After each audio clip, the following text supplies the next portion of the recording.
Hello there, I'm so glad you could join us again or join me again today, and I hope you're well. I hope you're doing fine. It's good to see you, and I hope you're glad to be tuned to my channel. So today again, I'll be focusing on the people I'm most interested in, young ladies between the ages of 20 and 30. I really feel this is when you are at the prime of your life. You've finished school, most probably. You finished NYSC. If you live in Nigeria, you're probably done with NYSC as well. You're stepping out into life for the first time for many of you. And it's very easy to get lost. It's very easy to become confused. It's very easy to get carried away, especially if you've led a sheltered life. Some parents don't want their kids, particularly their daughters, to grow up. They keep you sheltered. They don't allow you to mingle. You don't have enough friends. So here you are now, freedom handed to you on a platter, and you have every intention of gobbling it up and everything. And there's nothing wrong with that. You're in the prime of your life. You will never be that age again. It's time, and it just keeps moving on. But what are your plans? You're done with school. You're done with NYSC. For a handful of you that could get lucky, you might be retained or quickly get a job right after your youth service is done. But for the vast majority, that is when you step into the unemployment market for the first time and begin to experience the pangs of adulthood. Yep.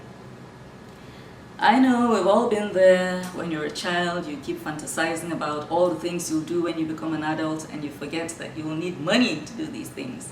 And if you're from the average Nigerian home, you probably have a batch of other siblings that are still struggling through school. Now you're done with school. You're not such a high priority on your parents' list. They have other people to worry about, and so on and so forth. They start leaving you mostly to your devices. Besides, you're a mature adult. They expect you to start picking up on some things, start looking more after yourself, and so on and so forth. Some might be lucky enough to have parents who are still willing to, shell out the odd, pocket money every now and then until they're able to start sustaining themselves. But that is not everybody's story, of course. So you have all this time to yourself. You don't have a job. You might still be living with your parents.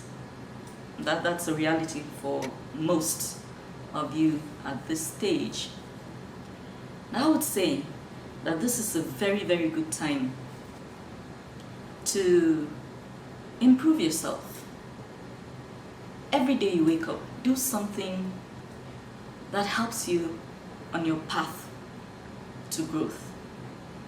Keep doing things that help you with self-development.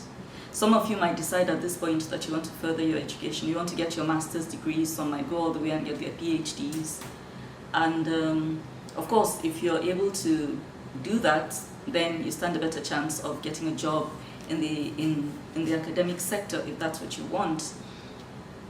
But for those who choose not to keep pursuing the academic path, you're done with your first degree, which is just the basic in Nigeria, ordinarily. I would suggest that keep looking start learning how to make money. It's very important. And this is not something that's restricted only to young ladies, young men too. But because I'm talking that you are my target audience, I'm keeping it within this demographic, but this is one huge gap I've noticed with our educational system and with life skills generally being taught to youngsters. We, as parents, we've gotten to that point. We've passed all these stages you currently are. We're married, of course. We have kids, and one thing you come to realize when you marry and start raising a family is that money is very, very, very important just to lead a decent life. I'm not even talking about the luxuries of life yet. I'm not talking about being able to vacation in Dubai or some other exotic land. I'm talking about basics, electricity bills, water bills, fueling the generator, paying school fees, health bills, food. Bills, bills, bills, bills. And yet most parents, most of us don't avert our minds to the need to teach those of you coming behind us how to make money. If you found yourself in a home where that gap exists, you need to find a way to cover it up quickly. Start learning, first of all, find out what you do best. Find out what you do best.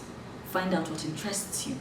Find a way to gather your thoughts together and know exactly where you think your strengths lie. This is actually more difficult than it sounds, especially if you're multi-talented and if you're the kind of person who's interested in a plethora of things. It can be difficult just honing yourself down and focusing on the one thing that you think you would be the best at.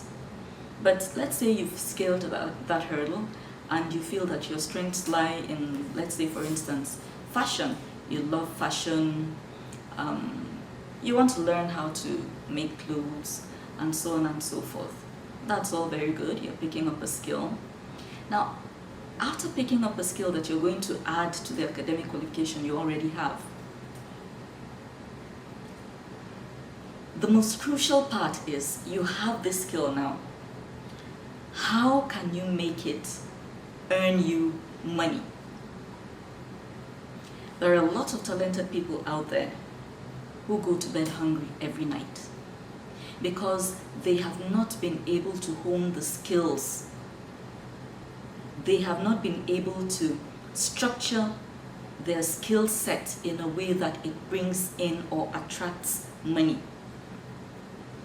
This is a tough one, and it's not something that I can mentor you through on a 15-minute talk. It's not going to happen. You need to find somebody in the family, or maybe some family friend, somebody that is willing to mentor you. And you also need to be willing to be mentored.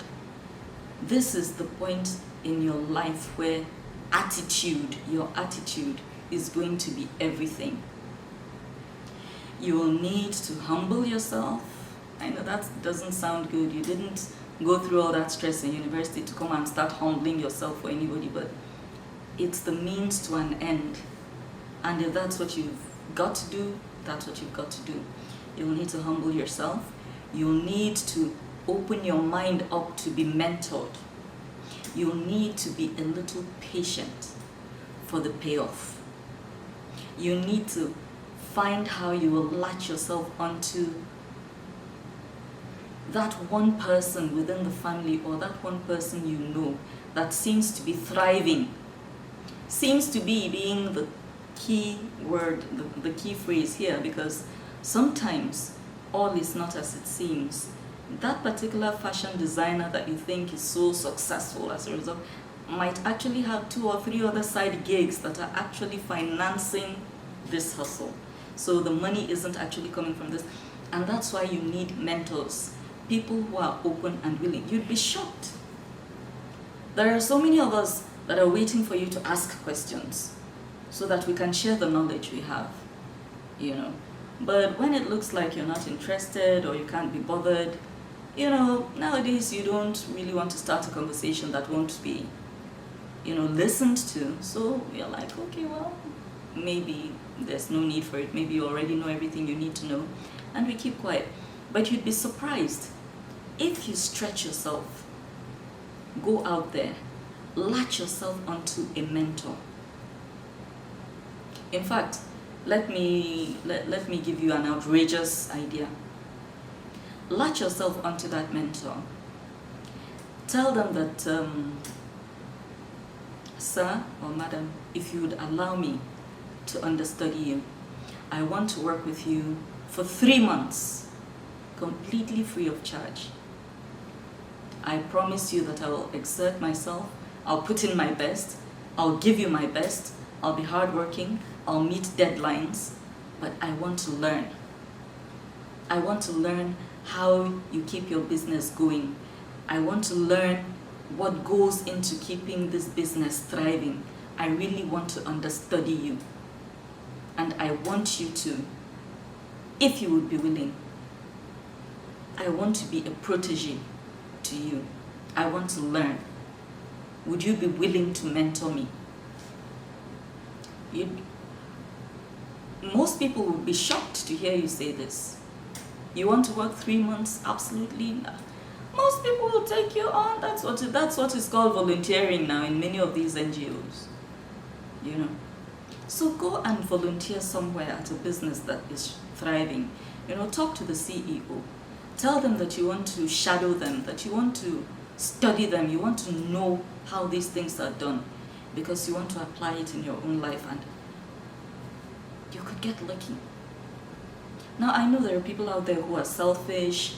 They stumble upon the secrets to these things and they want to keep it to themselves. Some people don't even want to share with their own children. But you know what? If you don't ask, you will never know.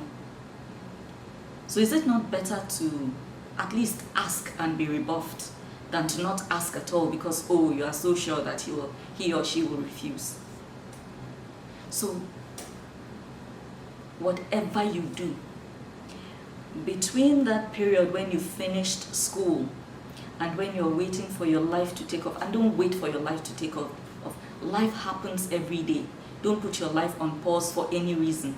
Don't say that, oh, because I do not have a job, my life currently lacks worth. So you wake up and you stay in the room and you're depressed. No, just keep living, keep living. Luckily, nowadays there are all sorts of ways through which you can develop yourself without spending a penny. There's so many free courses online. If you're lucky enough to have a smart device, either a phone, data, you know, you have a laptop or something, you could be studying 1 or 2 courses online, completely free of charge. If you go online and Google, you'll find so many sites that are offering free, you know, short courses that you could, you know, use to be improving your life while waiting for other things. But you need to learn money-making skills. Very important. Most times, the way Nigerian families are structured, in most homes, I'm not saying this is the norm across the board, but in most homes, mothers particularly, we are so invested in teaching our young daughters homemaking skills. We get them to do the chores, they learn how to cook, clean, scrub, even look after their younger ones. You know, they become nannies to their much younger siblings and so on. So they pick up on these skills, which are very good. They are life skills, you're going to need them. But we forget to teach them how to make money, how to save, how to develop a saving culture. We forget, and it is very, very important. So now that you're done with school, pending when you get a proper job, and even if you get a job, you know, where you're earning something monthly, try and have a side hustle. It could be something as basic as, you know, you're lucky enough, the family puts some money together, maybe they're able to raise you 100,000. I'm just giving an idea, a suggestion. Maybe they're able to put some money together and give you, and you go to maybe Onisha or Aba or Lagos, and you go to one of these bend down boutiques, you know, get somebody, those that sell in bales, you know, go there, get very nice things, have them properly dry cleaned and everything, come back and sell them for a profit. You know, maybe you do that once a month or once every other month in addition to whatever you're earning. It helps. Don't be that person that is completely clueless when it comes to making money. You need to make money. Also, for those of you who want to be married, there's nothing wrong with wanting to marry, you know, a wealthy guy or a guy who is made and so on and so forth. But you can't come empty to the table either. Yeah? You want something good, you have to stretch yourself. And remember that in life, you only get as much as you put in. So if you want to wake up and lounge in your room all the time because, oh, school was so exhausting, thank God now you're done with school, you're going to spend the next 3 years lying down in the room, well, that's your business. You know, you're not growing at all. So if you want growth, if you want self-development, if you want all those good things in life, you have to be willing to endure some discomfort now so that you'll enjoy all the pleasures that this discomfort, the growth it will bring, that will bring you all those pleasures that you long for in life.